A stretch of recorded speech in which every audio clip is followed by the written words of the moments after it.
राघोपुर सक्रिय, राघोपुर सक्रिय, राघोपुर सक्रिय, राघोपुर सक्रिय, राघोपुर सक्रिय।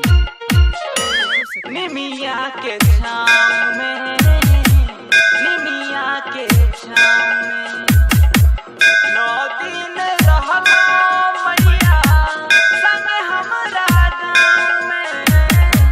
निमिया के छाँव में, निमिया के छाँव में 9 दिन रहला मैया संग हमरा गाँव में। कहू त हम कोना रही, जुदाई कोना सही, दिल में माची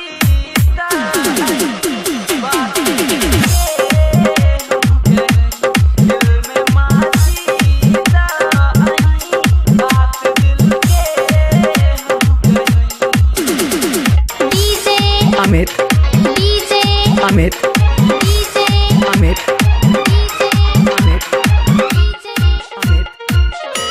ए भाई 1 साल में, ए भाई 1 साल में मैया है बेटा के रखब बढ़िया हाल में।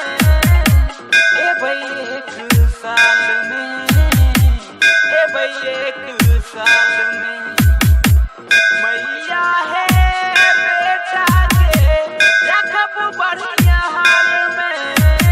सिर्फ बिनती करी सरोज गावे यही, दिल में माची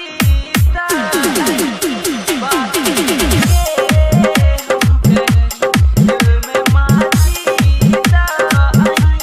बात दिल के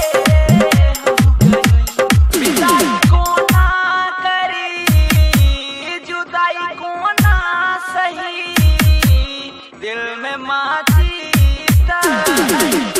बात अमित, अमित, अमित, अमित।